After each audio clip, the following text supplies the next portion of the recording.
आउ किछि दिन पर सरकार 1 वर्ष पूर्ति पालन हेबो। एथिपाई राज्य कार्यालय बसिछि गुरुत्वपूर्ण बैठक। मोदी सरकार 11 वर्ष एवं राज्य सरकार को वर्ष पूर्ति पालन को नहीं मुख्यमंत्री अध्यक्षतार बैठक बसिछि। केंद्र सरकार 11 वर्ष एवं राज्य सरकार 1 वर्ष हिसाब देव बीजेपी। आज भारतीय जनता पार्टी सरकार केंद्र 11 वर्षर एवं राज्य 1 वर्ष पूर्ति एक योजना बैठक आज अनुष्ठित होती। से संबंध में आपण मान सामने विषय रखापी आमर पूर्वतन राज्य सभापति तथा ए वर्ष पूर्ति कार्यक्रम प्रमुख जहांकर संयोजन कार्यक्रम करा जिवो। पूर्वतन राज्य सभापति श्री समीर महांती महोदय उपस्थित अछंती। तांको सहित सह संयोग तथा नवरंगपुर सांसद बलभद्र माझी मध्य उपस्थित अछंती। वर्तमान आमर वर्ष पूर्ति कार्यक्रम संयोग तथा पूर्वतन राज्य सभापति श्री समीर महांती को अनुरोध करुच्ची से आपण मान सामने ए विषय रे विस्तृत भाव में विषय रखिए। विकसित भारतर ये अमृत कालखंड रे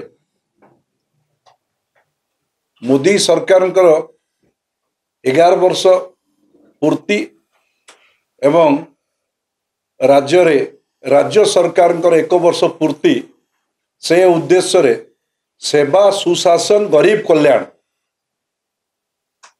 आकु आधार करी जनसाधारण पाखकू भारतीय जनता पार्टी जाउची।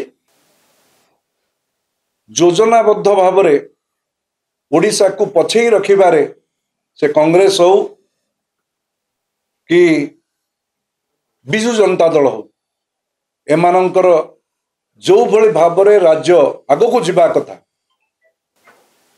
विशेष करी कृषि क्षेत्र रे हो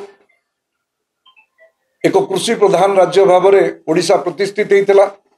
ओडिशार आज भी जीडीपी रे आमर जो कंट्रीब्यूशन अच्छी आहरी अनेक बढ़िया आवश्यकता अच्छी।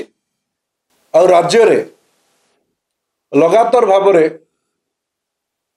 त्रुटिपूर्ण नीति पाई राज्यवासी किभली भाव में दुर्दशाग्रस्त होती से कथा मध्य आलोचना करा जिवो। और डबल इंजिन सरकार आसिला फल कौन सुविधा होची केंद्रीय योजनार सफल रूपायन पाई तार वर्तमान मोहन माझी सरकार ताकू को भली भाव में आगो को नौचंती ताहा आलोचना करा जिवो। जो जो संकल्प पत्र रे जो विषय को आधार करी ओडिशावासी भारतीय जनता पार्टी को एठी आशीर्वाद करथिले से कथार मध्य लोकों पाखरे ताकू व्यापक मात्रा रे पहुंचा जिवो। सर्वोपरि जो आयुष्मान योजना रे 70 वर्षर ऊर्ध्व कहीं जेभली जड़े व्यक्ति न रही जाऊ जहाकू आयुष्मान भारत वयोबंधन कार्यक्रम अनुसार तांको एनरोलमेंट करिबा पाई भारतीय जनता पार्टी आकू साधारण लोकों पाखरे पहुंची समस्ते 70 वर्षर ऊर्ध्व व्यक्ति विशेष एथिरे आर स्वास्थ्य सेवा पांतु ये मध्य लक्ष्य करा जायछि। ताकू सुचारू रूपे करिबा पाई आपण मानक सहयोग आमे कामना करू। जा प्रतिश्रुति दिया जाइथिला ता केते दूर पूर्ण होईछि गाँ को जाई लोकों को हिसाब देबे बीजेपी कार्यकर्ता।